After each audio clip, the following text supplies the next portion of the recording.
satu-satunya ajaran agama yang ngajarin bahwa harta bisa dibawa mati itu cuman Islam. Kita itu sudah tidak lagi memiliki ikatan dengan dunia. Kalaupun kita memiliki ikatan dengan dunia, dunialah yang membutuhkan kita. Maaf Pak Guru, bukan gitu pertanyaan. Kalau yang di TV-TV, gimana hukumnya mencuri uang suami? Ya, itu tuh biasanya yang di TV-TV tuh begitu. Iya benar.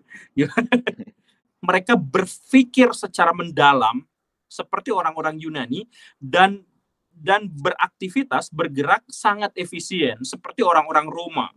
Siomainya dari Belanda, mie-nya dari Cina. Dimodif di Indonesia akhirnya jadi lebih enak daripada bakmi dan siomay. Disatuin jadi bakso itu.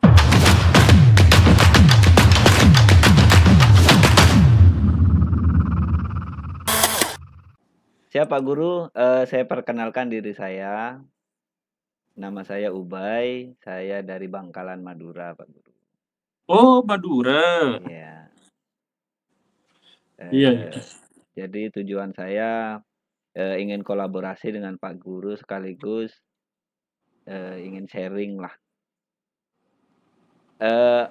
Pembahasannya sebetulnya karena saya menghubungi timnya Pak Guru itu 1 bulan yang kemarin yang masih suasana Maulid. Oh. Akhirnya saya mau sharing terkait Maulid Nabi, Pak Guru. Ya udah kita bahas Maulid aja. Kemarin aja di Bandung di alun-alun masih Maulidan. Ya. Kemarin itu saya diundang sebagai moderator ormas-ormas Islam di Indonesia, bahasnya Maulidan. Itu ormas apa aja Pak Guru? Jadi kemarin itu NU, Persis, Muhammadiyah semuanya bersatu di satu forum. Saya moderatornya untuk membuka dan mengajak diskusi tentang Maulid Nabi. Begitulah. Tapi kemarin juga dari Toriko itu banyak sekali yang gabung di situ. Termasuk yang Chinese banyak juga. Oh, Toriko ya? Iya, banyak dari Toriko Tijani, Toriko Naksabandi. Saya kira Toriko itu ini sangat anti dengan guru gembul, enggak ternyata. Enggak lah. Saya sama yang Wahabi diundang, sama yang Toriko diundang, yang Kristen juga diundang.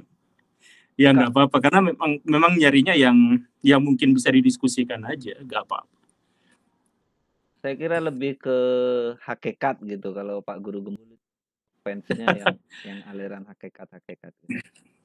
Ya istilah-istilah Toriko, istilah-istilah hakikat semuanya itu kan produk budaya masyarakat saja. Nah, kita sebenarnya secara spiritual terhubung dengan Allah Subhanahu wa taala, dengan Tuhan yang Maha Kuasa, dengan cara kita sendiri yang ya torikoh dan sebagainya itu kan jalan. Jadi kalau misalkan kita menemukan jalan yang lain ya nggak apa-apa kan. Torikoh juga banyak, jalan juga banyak.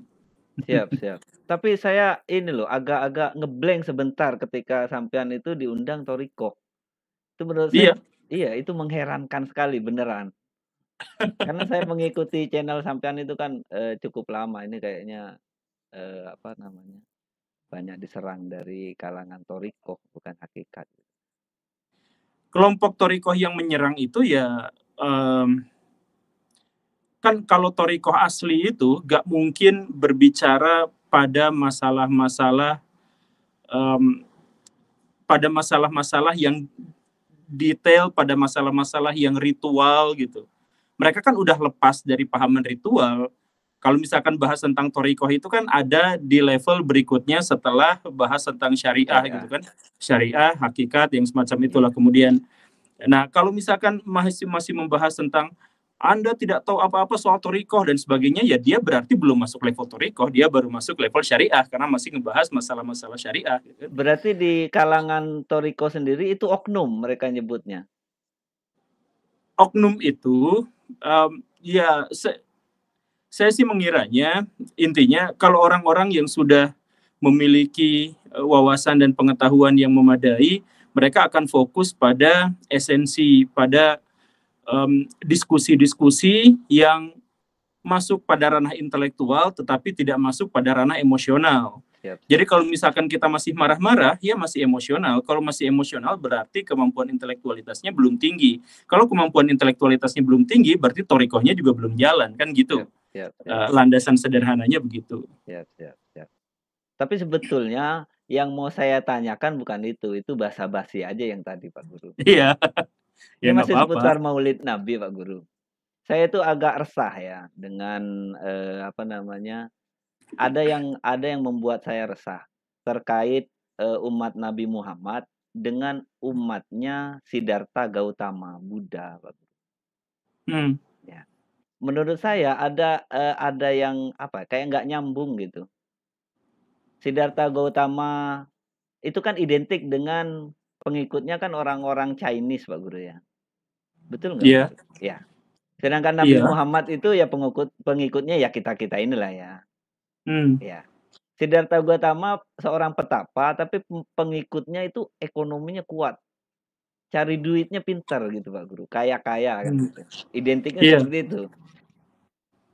Sedangkan Nabi Muhammad yang notabene itu pedagang, yang asetnya banyak, itu pengikutnya ternyata nggak terkenal mampu mengelola ekonomi atau nggak terkenal kaya atau nggak terkenal ini. Kenapa kok terbalik gitu Pak Guru? Iya, makanya sering saya sampaikan bahwa umat muslim di dunia sekarang itu adalah umat muslim yang terbalik. Maka dalam pikiran saya yang paling liar dan ekstrim, saya berpikir bahwa Dajjal memang sudah lama datang dan membolak-balik. Kan salah satu karakteristik Dajjal itu adalah bahwa dia mampu membolak-balik realitas. Gitu. Bolak-balik realitas itu dia bawa surga padahal neraka, dia bawa neraka padahal surga. Dia bawa sesuatu yang hoax tapi dianggap sebagai kejujuran, dan apa yang dianggap kejujuran dianggapnya sebagai hoax, gitu kan. Itu Dajjal itu pikirannya seperti itu. Dan ini kalau misalkan dalam dunia filsafat, ini masuk ke dalam zaman post-truth. Post-truth itu adalah kondisi di mana kita sudah tidak lagi memungkinkan untuk tahu mana yang benar dan mana yang salah, mana realitas yang nyata dan tidak, karena pengetahuan kita itu dikuasainya sama makelar pengetahuan. Jadi prinsip sederhananya gini, saya bisa mengetahui bahwa di Madura itu banyak orang-orang yang miskin, misalkan seperti itu. Misal, pengetahuan itu didapatkan saya dari mana? Didapatkan dari saya melihat langsung ke Madura dan saya melihat kondisinya seperti itu. Nah, sekarang saya untuk bisa mengetahui kondisi kemiskinan di Madura, saya tidak harus datang ke sana. Tapi saya lewat channel YouTube, lewat media massa, lewat koran, dan lain sebagainya, atau lewat teman-teman. Nah, post-truth itu atau Dajjal itu jadi dia yang menguasai media, dia yang menguasai sehingga informasi-informasi yang bisa saya temukan dari Madura itu ternyata sudah dibajak, sudah dipelintir, sudah diubah sehingga pengetahuan saya tentang Madura itu berbeda dengan realitasnya. Padahal realitasnya A seperti itu, bisa dilihat, sayanya bisa melihat, tapi saya melihat Madura lewat media dan media itu dikuasai, maka pikiran saya pun akhirnya dibohongin. Nah, umat muslim dewasa ini juga seperti itu, saya pikirnya seperti itu. Jadi misalkan dalam Islam diwajibkan untuk menjalankan Islam secara sederhana, secara mudah. Yang mempersulit itu dia yang akan dikalahkan, yang mempersulit itu salah satu dosa paling besar, yang mempersulit agama Islam itu adalah sesuatu yang sama sekali bukan inti dari ajaran Islam. Bahkan prinsip dari ajaran Islam itu adalah kamu bertakwalah semampu kalian. Itu prinsipnya kan seperti itu. Kalau misalkan ditanya, saya harus bagaimana ya Rasulullah? Kemudian dia akan mendapatkan jawaban dari Nabi bahwa silahkan engkau bertakwa dan beristiqomahlah di situ. Ya cukup sesederhana itu. Nah sekarang itu dipersulit luar biasa. Ada kelompok-kelompok yang sengaja mempersulit untuk bisa, saya mohon maaf ya, ya termasuk yang torikoh dan sebagainya, ada beberapa bagian di mana saya tidak setuju itu, dan nggak jadi masalah, kita dialektik aja. Mereka itu sengaja untuk mempersulit ajaran-ajaran agama Islam, atau misalkan ada kelompok-kelompok yang suka mentafsirkan, orang-orang kemudian dilarang untuk membaca Al-Quran sebelum berdialog dengan ustadz mereka. Ada banyak. Jangan baca hadis, jangan baca Quran sebelum kamu nanti harus berdialog dengan guru kami, dari guru kelompok dianya gitu. Dan akhirnya Islam menjadi sangat susah untuk bisa menjalankan ajaran agama Islam, jadi sangat susah. Kemudian di dalam Islam juga ada prinsip, misalkan bahwa kita itu harus membiasakan diri untuk introspeksi diri atau biasakan diri untuk mengevaluasi diri. Itu adalah kebiasaan-kebiasaan para sahabat. Sebelum tidur, beliau semuanya menghitung amalan-amalan. Sebelum tidur, muhasabah. Sebelum tidur, berpikir tentang, ya muhasabah itu kan artinya menghitung kan. Menghitung saya amalan sudah sampai sejauh mana, apa yang belum saya lakukan, apa yang sudah saya lakukan, bagaimana cita-cita saya ke depan, visi misi kehidupan saya seperti apa, ibadah saya harus bagaimana, dan sebagainya. Itu muhasabah, evaluasi diri, semuanya itu harus dilakukan. Sekarang untuk melakukan evaluasi diri itu kacau, karena umat muslim itu sekarang banyak yang berprinsip seperti orang-orang musyrik. Mohon maaf ya. Berprinsip seperti orang-orang musyrik itu adalah mereka menganggap Muslim dan Islam itu sama. Muslim dan kan Islam itu suci sepenuhnya adalah ajaran dari Allah Subhanahu wa taala yang disampaikan kepada nabi. Itu Islam. Sedangkan Muslim adalah yang menganutnya. Sehingga Islam itu suci, bersih, tidak mungkin ada kecacatan di situ dalam perspektif Muslim. Sedangkan yang Muslim itu sangat bisa tergelincir pada kejahatan, sangat bisa tergelincir pada kemaksiatan. Nah, ketika Muslim itu dikritik kamu salah, itu bisa, kenapa kamu menghujat umat Muslim? Ya padahal boleh-boleh aja menghujat Muslim, mengkritik Muslim itu boleh-boleh saja. Nah, ini yang akhirnya hilang dari dunia Islam itu. Jadi semangat untuk muhasabah nggak boleh. Saya kemarin di Solo, saya ketemu sama pemilik pesantren yang besar, yang masih sangat muda. Saya sebenarnya manajer saya sih langsung nanya kepada dia, kenapa pesantren-pesantren di Jawa Tengah, Jawa Timur itu kotor, banyak penyimpangan seksual di situ.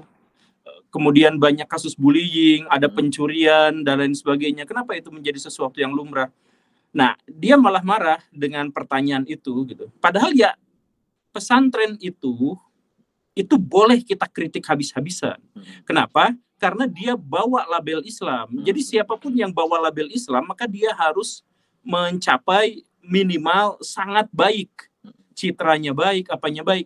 Jadi kalau pesantren bawa nama Islam kemudian dia buruk, maka dia juga memperburuk citra Islam. Kalau pesantren bawa nama Islam kemudian dia baik, maka dia akan membawa citra Islam yang sangat baik, begitu kan? Makanya harus terus-terusan evaluasi, harus dikritik kalau berani. Tapi kan tidak, ketika saya akhirnya mengkritik pesantren, itu ada berapa banyak pesantren yang komplain, bikin video reaksi kepada saya, menjelek-jelekan bahwa siapa berani-beraninya mengkritik pesantren, ini udah offside, udah, dan sebagainya gitu. Nah, jadi karena mereka berpikir bahwa pesantren itu adalah bagian dari Islam, padahal pesantren itu adalah produk budaya yang membawa label Islam, sehingga boleh saja dikritik.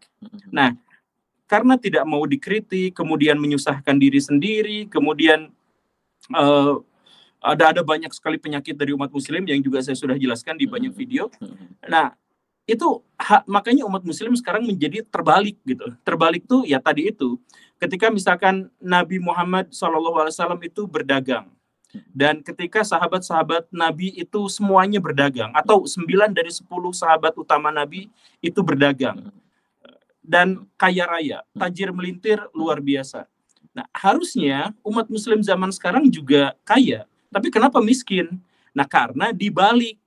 Jadi misalkan, ini salah satu fenomena pembalikan umat Muslim yang pernah disinggung juga sama Gus Baha. Jadi ceritanya gini, kalau Muslim sekarang berdoa, doanya itu adalah ya setelah sholat gitu ya. Ya Allah, semoga saya pengen dapat mobil, saya pengen dapat kekayaan, saya pengen dapat motor gitu dan sebagainya. Nah, itu kebalik, karena dalam pikiran Gus Baha itu adalah saya berdoa itu adalah ya Allah, saya berdoa supaya saya bisa kaya. Nah, kayanya kenapa? Kayaknya itu adalah biar saya bisa khusyuk dalam sholat, biar saya bisa beribadah lebih baik, karena lebih leluasa gitu kan. Nah, jadi mintanya itu adalah mintanya mendapatkan kekayaan agar mudah ibadah. Kalau sekarang umat Muslim sebaliknya, ibadah itu adalah untuk minta kaya, minta harta kekayaan gitu. Jadi ini adalah sesuatu yang terbalik. Jadi Sekarang ayo kita kaya sama-sama. Kenapa? Kalau misalkan kita kaya, maka kita bisa berkontribusi terhadap peradaban, kita bisa bikin sekolah-sekolah gratis buat fakir miskin, kita bisa bikin panti asuhan yang menyelamatkan orang-orang yatim, kita bisa berdakwah dengan cara bikin teknologi yang sangat luar biasa kalau misalkan kita kaya. Tapi kan akhirnya kaum muslimin sekarang berpikirnya, ngapain kaya, kan nggak dibawa ke sorga. Iya, benar, Ini. benar. Padahal satu-satunya ajaran agama yang ngajarin bahwa harta bisa dibawa mati itu cuman Islam. Kok bisa? Kok bisa begitu? Lah, ya kan diajarin. Yang akan jadi gini, seluruh amalan kaum muslimin itu putus kecuali satu di antaranya itu adalah amal jariah.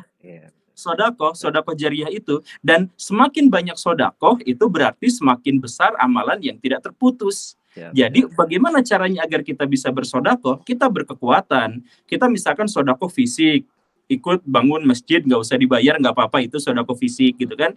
Kemudian, tapi kan sodakoh yang paling umum itu adalah sodakoh harta. Harta itu tidak terbatas. Kalau misalkan sodakoh kita sodakoh fisik, ya hanya bisa ngangkat batu. Tapi kalau misalkan sodakoh harta, kita bisa berapa masjid dibangun, berapa jalan raya dibangun, berapa taman dibangun. Satu-satunya beneran. Saya pernah belajar semua ajaran agama sejauh yang saya ketahui di Indonesia. Satu-satunya yang punya konsep bahwa amal akhirat itu bisa diperjuangkan waktu hidup itu, bahwa kekayaan di dunia itu bisa dibawa mati itu, ya cuman Islam. Tapi satu-satunya ajaran agama yang kemudian mengingkari itu adalah umat muslim. Jadi misalkan masalahnya itu distorsi berarti Pak Guru ya. Distorsi. Jadi budaya kaum muslimin sekarang itu lebih banyak mengatasnamakan Islam, tetapi mereka mengkhianati Islam. Banyak yang seperti itu. Kalau misalkan tadi dibandingkan dengan misalkan yang Chinese, kenapa yang Chinese itu kok bisa kaya-kaya, bisa tajir-tajir? Nah, yang Chinese bisa kaya-kaya, tajir-tajir itu sebenarnya bukan Buddhism. Jadi Cina bisa maju itu satu di antaranya adalah ketika mereka membantai biksu-biksu. Jadi dulu dalam revolusi yang dikomandani oleh Mao Zedong, itu biara-biara semuanya dihancurkan. Kemudian biksu-biksu semuanya dibantai, dan yang masih hidup dikasih kalung. Orang biksu-biksu itu dikasih kalung, ditulisan di sininya, kami adalah pembohong. Terus diarak. Nah, jadi karena komunis. Nah, jadi akhirnya Cina berkembangnya gara-gara apa? Cina berkembangnya gara-gara Confucianism, bukan gara-gara Buddhism. Tapi prinsipnya adalah kenapa kaum muslimin sekarang malah tertinggal? Karena kaum muslimin menggunakan dalil-dalil agama untuk bisa mengamankan hawa nafsunya. Mengamankan hawa nafsu itu yang kayak tadi. Kenapa kamu miskin? Kan sakit hati kalau digituin. Nah, biar tidak terlalu sakit hati, tidak merasa bersalah dan tidak apa, lalu mengatakan bahwa ajaran agama Islam itu yang paling penting adalah akhirat, sedangkan di dunia kita tidak memprioritaskan itu dan sebagainya. Jadi ada saya potong sebentar Pak Guru. Maaf, berarti ya. Cina ini kondisinya kurang lebih ini penangkapan saya sama seperti Turki berarti Pak Guru. Cina, Turki emang bagaimana maksudnya? Soalnya Turki kan kelihatan modern gitu, kayak liberal gitu. Tapi mereka negara ini apa namanya yang mayoritas penduduknya Muslim. Cuman kalau ngelihat kayak gaya berpakaiannya atau kemajuan negaranya itu kayak berbeda dengan negara-negara Islam lainnya gitu. Iya, betul. Tapi sebenarnya bukan hanya Turki sebenarnya. Kalau misalkan kita lihat negara-negara Timur Tengah yang lain, justru saya melihat bahwa yang sangat simbolik Islamnya tuh Indonesia loh. Jadi maksudnya coba kalau misalkan kita lihat kemarin perang di Palestina gitu ya. Siap. Yang pakai sorban itu sedikit sekali, hampir tidak ada yang pakai sorban. Yang pakai baju gamis ke sana ke sini itu kebanyakan mereka jeans, kaos, ya seperti orang-orang barat. Seperti orang-orang Turki itu. Kita lah yang sekarang misalkan menggunakan pakaian-pakaian yang sangat simbolis ajaran agama Islam. Misalkan begitu ya. Kita kemudian melihat main ke Jordania, kita main ke mana lagi ya? Maroko. Nah, misalkan kalau misalkan Maroko masih simbolis.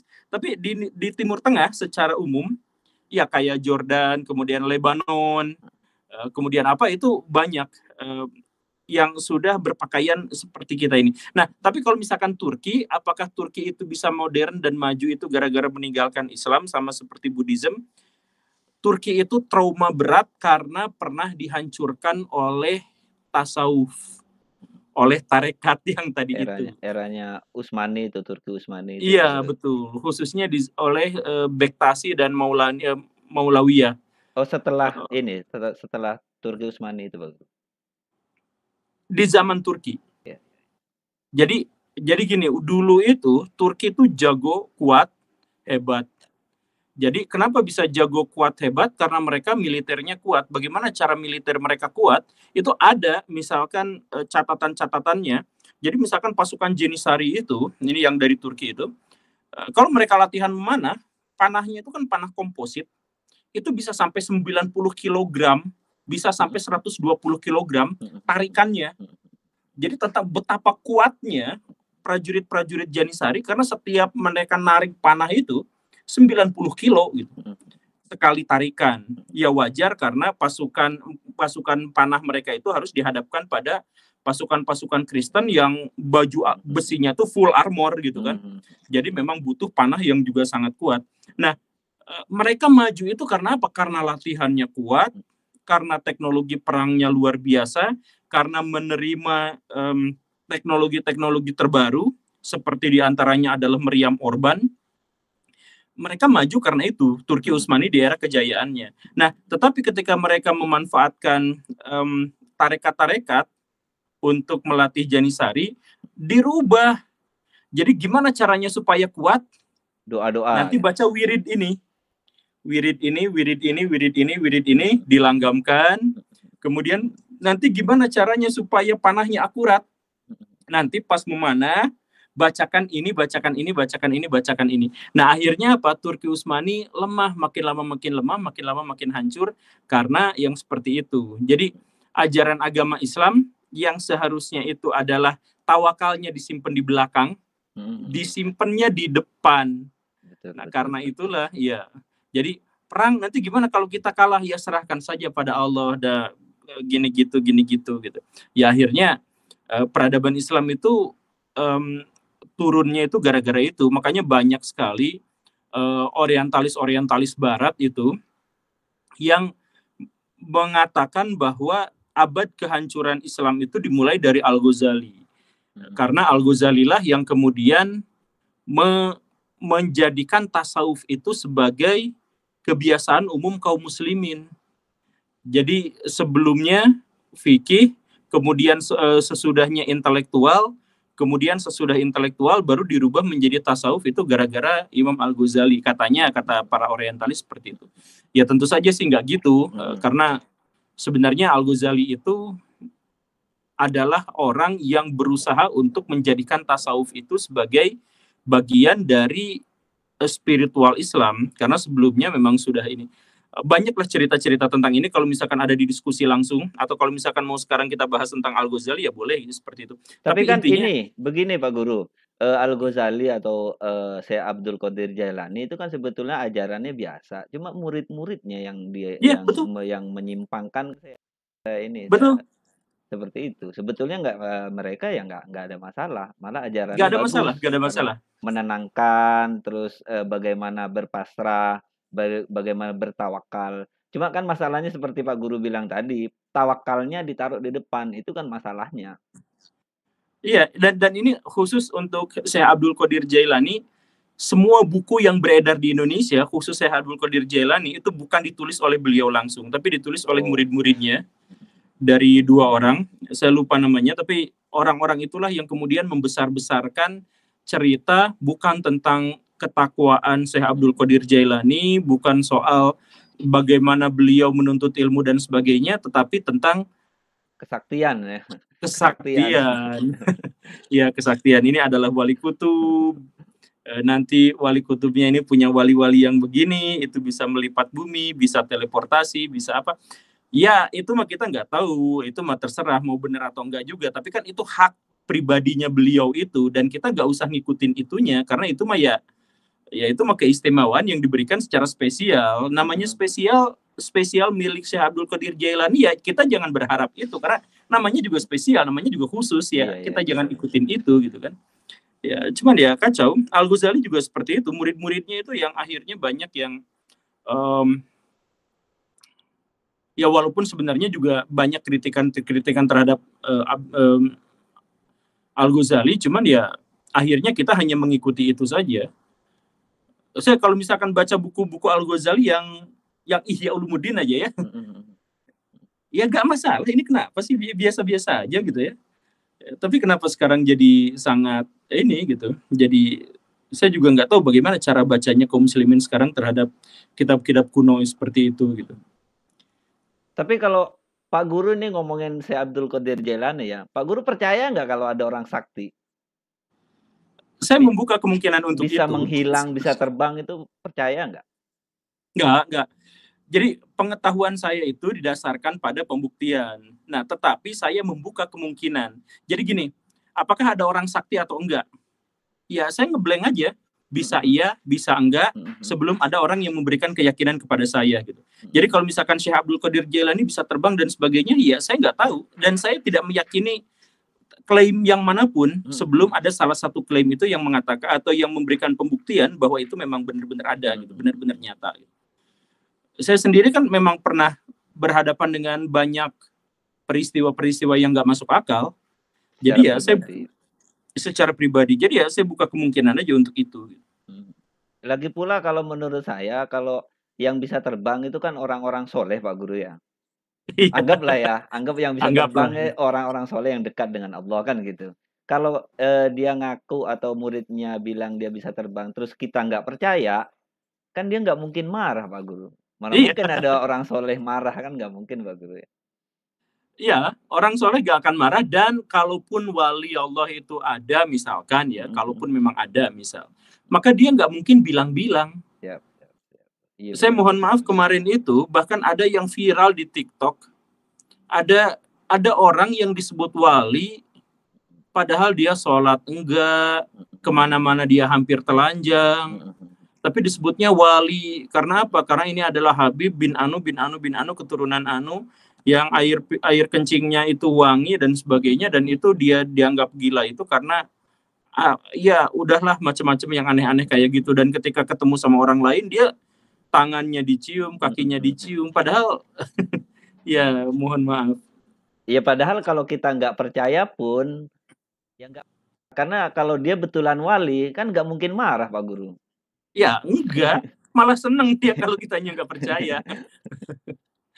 Cerita-cerita misalkan yang Al-Halaj gitu. Ya ini cerita wali abad pertengahan gitu. Ya kita nggak tahu benar atau enggak, tetapi setidaknya cerita itu jauh lebih intelek daripada wali yang zaman sekarang gitu. Kan Al-Halaj itu oleh sufi-sufi pada waktu itu disebut sebagai wali.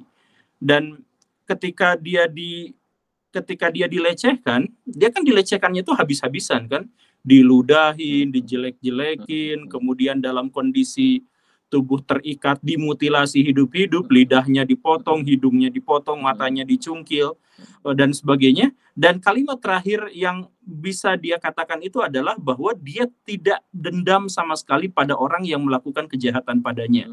Dan dia memaafkan siapapun yang telah menyakitinya, dan sama sekali tidak ada kebencian gitu. Nah, jadi mau disebut wali, mau disebut cicak, mau disebut koruptor, disebut pembunuh, aliran sesat dan sebagainya, dia udah fokusnya nggak ke situ. Fokusnya itu adalah bahwa dirinya menikmati cinta ilahi, dan nikmat cinta ilahi itu udah benar-benar beda, dan dia udah gak ada hubungannya dengan saya disebut wali atau enggak, saya dicium kakinya atau enggak gitu.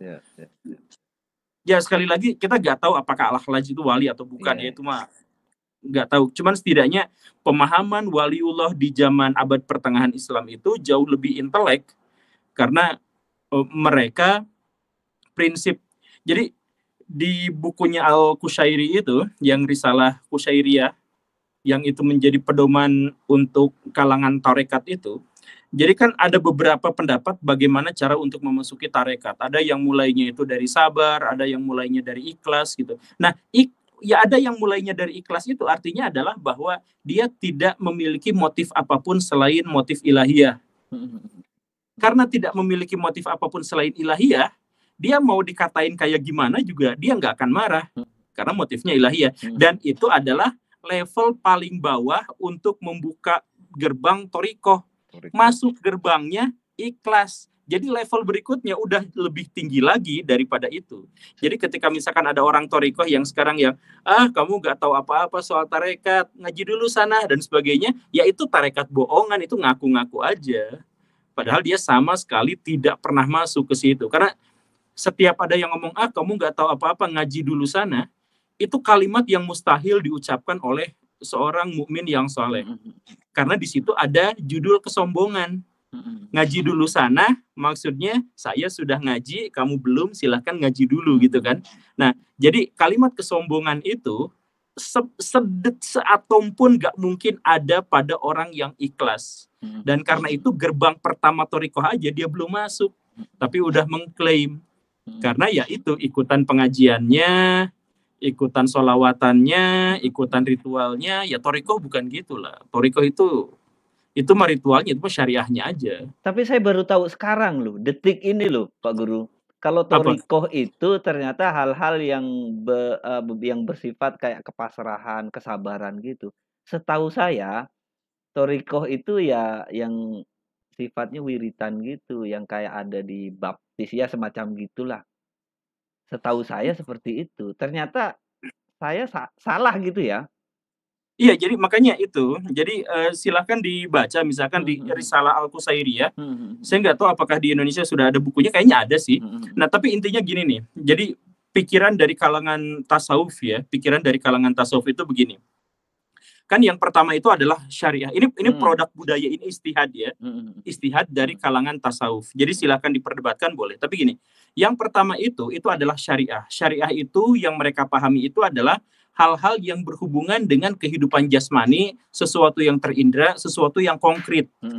Jadi saya sholat, kemudian misalkan mazhab saya Syafi'i, kemudian saya bergerak lebih dari 3 kali di luar rukun, maka saya batal. Nah, itu syariah. Kemudian masuk ke dalam level berikutnya, yaitu hakikat. Hakikat itu adalah bahwa saya mau menggerakkan sebanyak apapun tidak berpengaruh kepada batal atau tidaknya sholat saya. Jadi misalkan gini, saya sholat, tapi saya ngelamun, dalam pikiran orang-orang hakikat itu sudah batal. Karena melamun. Jadi padahal sholat itu adalah bacaannya, otak kita, pikiran kita adalah zikir kepada Allah Subhanahu wa taala. Begitu, itu hakikat. Nah, tarekat itu jalan, tarekat itu jalan. Nah, bagaimana bisa agar kita itu sesudah sampai hakikat itu, gimana caranya agar kita bisa mencapai sesuatu yang namanya ma'rifat. Nah, jalannya itu bagaimana? Ada ulama-ulama, kemudian ulama-ulama tasawuf yang memulai. Jadi jalan yang pertama itu, pintu gerbangnya adalah sabar dulu. Sabar itu berarti gimana kita mau ikhlas kalau kita nggak belajar. Gimana caranya kita belajar kalau nggak sabar? Jadi yang mulainya itu adalah sabar.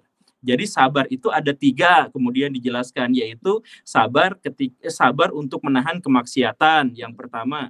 Jadi pengen maksiat kan itu godaannya besar, tapi kita bersabar untuk menahannya. Sabar untuk melakukan ibadah misalkan yang kedua ya. Kemudian yang ketiga itu adalah sabar ketika kita mendapatkan gangguan. Jadi sabar diserang sama orang lain, kita bisa mengendalikan emosi dan sebagainya, itu sabar. Nah, itu level yang berikutnya, terus level berikutnya dan sebagainya gitu ya. Nah, itu tarekat. Nah, setelah itu masuk ke dalam ma'rifat. Ma'rifat itu adalah bahwa kita sudah sampai pada mengenal Allah. Nah, mengenal Allah itu berarti kita itu sudah tidak lagi memiliki ikatan dengan dunia. Kalaupun kita memiliki ikatan dengan dunia, dunialah yang membutuhkan kita, bukan kita yang membutuhkan dunia. Dan ikatan kita ya cuma dengan Allah saja, dan kita tidak memiliki motif apapun selain Allah, kita tidak lagi memiliki apapun. Nah, kalau misalkan sudah level ma'rifat itu, maka ada kemungkinan orang-orang tertentu bisa disebut sebagai waliullah. Itu prinsipnya. Nah, sekarang itu berubah. Kita mulai dari yang tasawuf yang pertama tadi ya, syariat. syariat itu dalam prinsip ajaran agama Islam itu tidak boleh bikin hukum baru. Tidak boleh bikin hukum baru. Tidak boleh bikin larangan baru. Kemarin misalkan saya ngobrol dengan orang-orang Wahabi, saya tanya kenapa orang-orang Wahabi paling suka bid'ah. Orang Wahabi marah, loh kami itu adalah orang yang paling menentang bid'ah. Saya katakan orang-orang Wahabi itu paling banyak bikin larangan-larangan yang itu tidak ada di zaman Nabi. Mukbang mereka larang, meme mereka larang, main bola mereka larang. Padahal di zaman Nabi itu tidak ada. Jadi cocokologi misalkan ya seperti itu ya. Kan itu diskusi aja, bukan berarti saling musuhan, diskusi aja. Nah, tapi sekarang itu lebih banyak syariah-syariah itu yang merupakan tambahan-tambahan saja, bukan awal. Itu syariahnya sudah terlanggar. Kemudian yang masalah hakikat, masalah yang tasawuf itu sekarang jadi sulap. Tasawuf itu jadi kamu nanti zikir sekian kali, nanti kamu dapat ini. Kamu nanti zikir sekian kali, nanti kamu dapat ini. Nah itu udah kacau. Terus tarekat akhirnya apa? Ya gimana cara masuk ke tarekat? Ada tarekat Naqsabandi, ada tarekat Qadiriyah, ada tarekat Tijani, ada tarekat Maulawiyah, ada tarekat Bektasi, ada tarekat apa segala rupa. Nah kita masuk ke situ, ketemu sama gurunya, kemudian belajar di sana. Nanti kalau sudah dapat ijazah, maka kita masuk. Maka kita sudah selesai itu tarekat. Ya bukan gitu. Nah setelah itu nanti, tapi tarekat bisa seperti itu adalah yaitu gara-garanya Al-Ghazali dan Syekh Abdul Qadir Jailani. Jadi niat yang baik, tapi yang kata Akang tadi bilang, murid-muridnya ternyata menggesernya, menyimpangkannya ke, ya jadi apakah Syekh Abdul Qadir Jailani bisa terbang? Nggak tahu, tapi itu urusan dirinya, dan itu nggak usah kita pikirkan. Yang kita pikirkan gimana cara mencapai ketakwaan seperti beliau, tapi kan nggak ada orang yang mau kayak gitu. Nanti kamu kalau zikir harus dilepaskan seperti Syekh Abdul Qadir Jailani, la ilaha illallah. Nah ada yang satu lagi harus disenyapkan. Itu jadi terlembaga, dan akhirnya benar. Karena sudah terlembaga, akhirnya bersaing satu sama lain, mana yang lebih bagus, mana yang lebih yang torikohnya lebih bagus, yang itu kemudian tersambung sanadnya sampai Rasulullah dan sebagainya. Ya saya pikir sih itu makanya ya kita harus kembalikan ke ajaran agama Islam yang tidak terdistorsi itu, tidak terdistorsi zaman. Tasawuf itu jangan sulap. Tapi butuh tetap ada tasawuf itu, maksud Pak Guru. Tasawuf itu nama, tasawuf itu produk zaman. Jadi mau kita pakai, mau tidak kita pakai istilah itu gak jadi masalah. Tapi sabar itu ya harga mati, semua manusia sabar perlu itu harga mati. Jadi tawakal itu juga seperti itu ya. Iya. Fikih itu gak ada di zaman Nabi, itu produk zaman. Tetapi produk zaman itu kita butuhkan karena untuk sholat misalkan kita membutuhkan dalil dan bagaimana cara melaksanakan dalil itu. Makanya ahli hadis dan ahli fikih, ahli hadis dan ahli ro'yu itu kemudian bersinergi gimana caranya. Jadi iya bersinergi seperti itu kan. Jadi ada di antara mereka yang kemudian saya fokus ke ilmu hadis, saya kasih hadis tuh gini nih. Nah setelah hadis selesai dibukukan, kemudian diperlihatkan, maka ahli fikih itu meramunya bagaimana mengimplementasikan hadis-hadis itu dalam kehidupan saat ini. Misalkan hadis tentang zakat atau dalil di dalam Al-Quran tentang zakat. Zakatnya itu disebutkan di situ kan, yang boleh itu adalah makanan-makanan pokok, kemudian yang semacam itu. Nanti di situ ada perdebatan antara Imam Malik dengan Abu Hanifah terkait dengan boleh tidaknya menggunakan uang. Nah, kan begitu ya. Nah, jadi dalilnya udah ada, tinggal masuk fikih. Fikih itu adalah bagaimana mengimplementasikan dalam kehidupan sehari-hari. Tapi fikih itu bagaimanapun adalah produk budaya. Abu Hanifah boleh kita kritik dan tidak apa-apa, walaupun tentu saja prioritas beliau karena lebih lebih berilmu gitu, ya tentu saja kita prioritaskan pendapat beliau. Tetapi kalau kita mengkritik Abu Hanifah, tidak jadi masalah. Itu adalah ijtihadnya. Abu Hanifah juga sangat tidak masalah untuk melahirkan sebuah produk hukum. Beliau itu diskusi sampai 1 bulan dengan para murid-muridnya. Begitupun Imam Malik, boleh nggak dikritik? Ya boleh saja, karena itu adalah produk beliau, pikiran beliau. Dan Imam Malik sangat mempersilahkan kalau ada orang yang mau mengkritik dia. Makanya Imam Malik misalkan 75% pertanyaan yang diajukan kepadanya dijawab dengan saya tidak tahu, saya tidak tahu, saya tidak tahu. Beda dengan ulama zaman sekarang ketika ditanya apa misalkan hukumnya internetan, langsung mereka jawabnya lancar. Padahal Imam Malik kalau mereka maaf Pak Guru, bukan gitu pertanyaan. Kalau yang di TV-TV, gimana hukumnya mencuri uang suami? Ya, itu tuh biasanya yang di TV-TV itu begitu. Iya benar. Ya, seperti itulah. Tapi intinya itu tasawuf, fikih, ilmu kalam, kemudian dan sebagainya itu adalah produk budaya saja. Jadi, apakah tasawuf itu bagian dari Islam?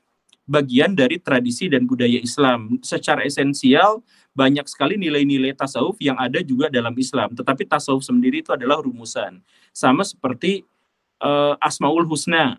Asmaul Husna itu disebutkan di dalam hadis 99 atau di dalam Al-Quran 99. Di dalam Al-Qurannya sendiri itu ada lebih dari 137 atau berapa gitu Asmaul Husna. Tapi kemudian dirumuskan oleh Hasan Basri sehingga sekarang ada 99 nama Allah dan 20 sifat wajib. Nah, 20 sifat wajib itu gak ada dalam Quran dan Sunnah, tapi itu dirumuskan. Jadi boleh nggak kita misalkan mengkritik Hasan Basri? Ya boleh-boleh saja. Tapi apakah Asmaul Husnanya itu kita ingkari? Ya tidak kita ingkari. Gitulah kurang lebihnya. Siap. Maaf ya, saya ngomongnya terlalu kesana-kesini ya. Enggak, saya emang biasa kalau lihat video Pak Guru tuh jadi panas gitu. Prosesor saya jadi panas. Karena sangat padat sekali gitu Pak Guru. Ini kita belum bicara tentang ini ya, sejarah Nusantara ya. Dan yang terbaru, yang terbaru itu kenapa topik itu saya tanyakan tadi yang terkait Buddha itu, walaupun agak miss ya, meleset ternyata ya. Tapi ya yang saya lihat beberapa bulan ini Pak Guru kayaknya sangat antusias kalau kita membahas tentang bagaimana Cina bisa begitu dikdaya gitu, salah satu kekuatan dunia gitu, salah satu penguasa dunia. Ya kalau Cina maju tuh ya gara-gara ini. Ya gara-gara mereka berhasil menemukan tradisi mereka sendiri untuk mereka gunakan di dunia modern. Kita belum bisa untuk itu. Itu masalahnya tuh. Jadi maksudnya gini nih, saya jelasin sedikit lah ya. Sekarang Cina itu komunis atau kapitalis? Ya, Cina agak peduli mau kapitalis mau sosialis karena dia itu fokusnya adalah pada budaya mereka sendiri, tradisi mereka sendiri. Tradisi mereka sepanjang sejarah itu adalah kalau mereka mengangkat pemimpin, maka pemimpin itu harus otoriter. Tapi kepemimpinan yang otoriter itu harus bisa mempertanggungjawabkan kepada rakyat. Dalam tradisi mereka itu disebutnya sebagai Tianming. Tianming itu adalah semacam dalil gitu atau doktrin lah, dalil bahwa penguasa itu mendapatkan mandat dari langit, dari Tuhan. Jadi si orang-orang Cina sekarang Xi Jinping itu mendapatkan mandat dari Tuhan. Nah, tetapi Tuhan akan mencabut mandatnya sendiri ketika dia menyengsarakan rakyat. Itu prinsipnya. Jadi silahkan otoriter, silahkan gunakan kekayaan negara itu semaunya dia. Tapi kalau misalkan akhirnya alam berbicara, misalkan banyak bencana alam, atau rakyat berbicara, misalkan banyak pemberontakan, maka Tuhan akan mencabut, atau langit itu akan mencabut mandatnya untuk diserahkan kepada pihak lain. Nah, itu prinsip dari doktrin Tianming itu begitu. Makanya ketika sekarang Cina otoriter, ya nggak apa-apa, berarti mereka sudah menemukan tradisinya. Kemudian, kenapa masyarakatnya itu adalah justru sangat kapitalis, sangat senang sama duit, sangat senang sama berdagang? Ya karena sejak lama mereka itu memang fokusnya itu adalah pada perdagangan, fokusnya itu adalah pada kemakmuran. Jadi setiap mereka berdoanya itu adalah semoga kamu makmur, semoga kamu kaya, semoga kamu panjang umur, gongsi pacai, yang semuanya itu berhubungannya dengan kekayaan. Jadi kalau misalkan mereka sekarang sangat kuat secara politik dan sangat hebat dalam kemakmuran, ya karena mereka berhasil menemukan tradisi masa lalu mereka itu untuk diterapkan dalam kehidupan sehari-hari. Orang Eropa bisa maju nggak? Orang Eropa maju sekarang. Kenapa? Karena mereka menemukan tradisinya. Tradisi apa? Tradisi Greco-Roman. Tradisi Greco-Roman itu adalah tradisi di mana mereka berpikir secara mendalam seperti orang-orang Yunani dan beraktivitas, bergerak sangat efisien seperti orang-orang Roma. Jadi orang Roma itu sangat efisien. Ketika misalkan mereka berperang, sangat-sangat efisien. Ketika mereka berpikir seperti orang Yunani itu berpikirnya mendalam. Jadi ketika misalkan orang Eropa sekarang bisa maju, kenapa mereka bisa maju? Karena mereka berpikirnya tuh dalam gitu. Dan kemudian mereka melaksanakannya dalam kehidupan sehari-hari. Makanya di Eropa jarang ada pembantu. Kenapa? Karena bagi mereka itu tidak efisien. Jadi misalkan gini, saya punya rumah 3 lantai. Kemudian saya capek untuk bersih-bersihnya. Kalau saya mengambil pembantu untuk dipekerjakan di sana, maka itu tidak efisien. Kenapa? Karena privasi saya terganggu. Si pembantu itu malah dapat fasilitas kehidupan di rumah saya, karena kemudian saya harus membayarnya mahal. Daripada seperti itu, saya ciptakan alat yang bisa mengurangi beban kerja saya. Sapu otomatis, misalkan begitu ya. Kemudian bikin rumah yang benar-benar susah untuk kotor, sekalinya kotor gampang dibersihkan. Mereka membuat itu. Ketika mereka misalkan kena musim dingin yang ekstrim gara-gara Gunung Tambora di Indonesia meletus, kuda-kuda mereka mati, kendaraan-kendaraan mereka tidak bisa berjalan, akhirnya mereka berpikir, gimana caranya? Akhirnya mereka menciptakan sepeda. Dan menciptakan sepeda, sesudah itu mereka menciptakan sepeda yang bisa berjalan, mobil, motor, dan sebagainya. Karena mereka berpikir mendalam dan bekerja efisien. Makanya mereka maju. Nah, Indonesia, bagaimana caranya Indonesia bisa maju? Ya harus menemukan tradisi budaya masa lampaunya, biar bisa kuat. Tapi kan kita tidak, tradisi kita itu malah dijadikan lelucon. Tradisi kita itu dijadikan untuk ngamen. Kuda lumping buat ngamen, barongsai buat ngamen, angklung buat ngamen, ondel-ondel buat mengamen. Jadi yang seperti itu. Sedangkan tradisi kita yang sebenarnya itu hilang sama sekali. Tradisi kita yang bisa memajukan kita di masa depan itu diantaranya apa? Salah satu saya jelaskan begini ya.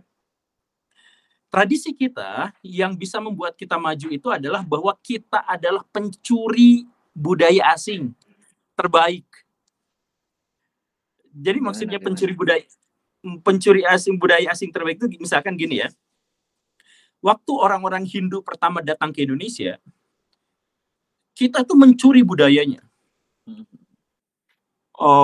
Arsitektur kita jadi sepenuhnya sama seperti India. Sistem pemerintahan kita dirubah seperti sistem India. Bahkan sampai nama raja-raja Nusantara pun nama raja-raja India. Jaya Singhawarman, Balaputra Dewa. Ya, pokoknya mah nama-nama India gitu ya. Nah, tetapi pada masa berikutnya setelah diambil itu dimodifikasi dan disesuaikan dengan budaya Nusantara. Akhirnya apa? Di masa akhir zaman Hindu-Buddha, agama Hindu sudah tidak digunakan. Agama lokal yang berkembang. Candi-candi arsitekturnya sudah seperti candi lokal. Punden Berundak kayak gitu. Udah tidak lagi di India. Nama-namanya udah jadi Hayam Buruk, Gajah Mada, Kebo Anabrang. Udah jadi bahasa lokal kita. Nah, jadi budaya kita itu, kalau misalkan ketemu sama bangsa asing, budaya asing, kita curi budayanya, berkembang di sini, modifikasi, jadi kita jadi bangsa besar karena kita itu bangsa yang suka nyuri-nyuri budaya lain gitu. Jadi misalkan orang Cina datang ke Nusantara bawa tofu gitu kan. Kita ambil, kita serap jadi makanan Nusantara kita. Ada orang Cina bawa bakmi. Kita rubah jadi bakso. Bakso itu singkatan. Bakmi siomay.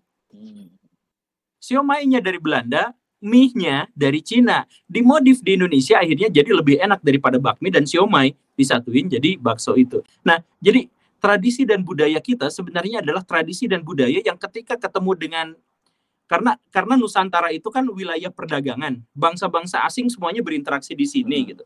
Jadi kita itu sudah terbiasa berinteraksi dan ngambil budaya-budaya asing untuk berkembang di sini, ya kemudian jadi budaya sendiri. Nah, kan gitu. Sekarang kita kehilangan itu, kita jadi resisten terhadap budaya asing gitu. Jadi hati-hati produk asing, hati-hati apa? Padahal terima aja, toh kita nanti sama kita dimodifikasi. Hal yang paling sederhananya adalah gini, bahasa Inggris. Bahasa Inggris itu bahasa dari asing. Ketika sudah masuk ke Indonesia, dimodif. Jadi, so what gitu loh. So what gitu loh. Atau misalkan yang orang Jaksel gitu.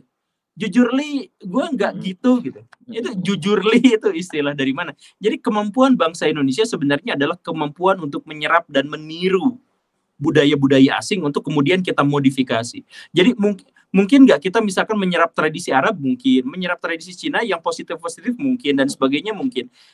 Dan itulah cara kerja kita, budaya kita. Dan akhirnya dari situ kita menemukan budaya yang sangat beragam, budaya yang sangat kental, kemudian kita akulturasikan, kita asimilasikan sehingga menjadi tradisi dan budaya kita yang sendiri. Gitu. Jadi bisa dikatakan budaya Nusantara kita itu nggak ada yang orisinal dari kita sendiri, semuanya dari asing. Bahkan batik sekalipun itu dari luar. Kan begitu ya. Itu batik itu dari Cina Pak Guru? Apa dari India? Ada klaim dari Cina dan ada klaim dari India, tetapi ya tentu saja kita tidak mungkin membantah klaim-klaim itu karena memang batik Cina itu lebih tua dan batik India juga lebih tua daripada batik yang di Nusantara. Tetapi bentuk batik seperti sekarang kemudian dibentuk menjadi yang aneh-aneh gitu dari mulai belangkon sampai baju dan sebagainya itu adalah khas kita. Itu yang Cina itu jadi otentik ya. Berarti orang kita ini ahli ngambil budaya orang kita modifikasi jadi otentik gitu ya. Iya betul. Ya seperti itulah kita gitu. Bahkan ada budaya-budaya kita yang asli itu juga sebenarnya kita sekarang sudah tidak mengenalinya lagi karena kita menganggap itu adalah tradisi asing gitu. Padahal itu budaya asli kita. Gitu. Misalkan budaya berlayar. Oh iya. Budaya berlayar itu kan pada akhirnya sekarang masyarakat kita jadi masyarakat agraris. Ketika misalkan kita berlayar, kita berpesiar dan sebagainya itu jadi agak aneh gitu. Jangankan berpesiar, jangankan keliling dunia gitu. Transmigrasi aja yang berhasil cuma orang Jawa gitu. Orang Bali gagal, orang Sunda gagal. Ya hal-hal yang semacam itu gitu. Itu baru merantau. Kalau misalkan berlayar kan beda lagi, jauh lebih sulit. Tapi intinya gitulah. Berarti yang kita harus mengenali ciri dari bangsa kita sendiri gitu Pak Guru ya. Dan sementara ini kita gagal untuk urusan itu. Iya betul. Coba bayangkan kalau misalkan zaman sekarang kita itu adalah bangsa yang suka mencuri budaya-budaya asing gitu. Jadi ada iPhone dari luar negeri, dari Amerika Serikat, kita beli dulu, kita bongkar, kita teliti, kemudian kita akulturasikan dengan semangat lokal kita. Mungkin kita bisa menjadi produsen HP yang sangat bagus gitu. Seandainya misalkan ada produk Jepang, mobil, kita bukannya nolak, bukan nolak produk asing sih, kita langsung beli aja yang banyak. Tapi beli yang banyak itu kemudian kita modifikasi, kita pikirin sesuai dengan tradisi lokal kita, dan akhirnya misalkan terciptalah mobil atau motor yang sesuai dengan selera kita, bukan selera Jepang gitu kan. Harusnya kan gitu, tapi dan nenek moyang kita tuh gitu, tapi nggak tahu kita kenapa sekarang tidak mau menjadi seperti itu. Siap. Ini udah durasinya nggak kerasa Pak Guru ya. Tapi saya tertarik untuk next time kita sharing lagi Pak Guru ya. Ya, saya mohon maaf ya terlalu banyak ngomongnya sana sini. Siap, nggak masalah. Karena emang saya sharing sih bukan maksudnya imbang. Ya saya banyak belajar lah dari Pak Guru lah. Kita next akan ngomongin yang lebih spesifik. Oke. Terkait tentang hal-hal yang dekat-dekat aja dengan kita, isu-isu terbaru. Kalau kayak sekarang kita bisa ngomongin tentang hiruk pikuk capres cawapres itu Pak Guru. Cuma next time nanti kita lihat lah, kita lagi trendingnya apa nih. Oke lah, siap. Siap. Ya cuman saya mohon maaf ya kalau misalkan sampai 1 bulan dianggurin sama, karena memang ya mohon maaf lah ya, semoga dipahami. Aman.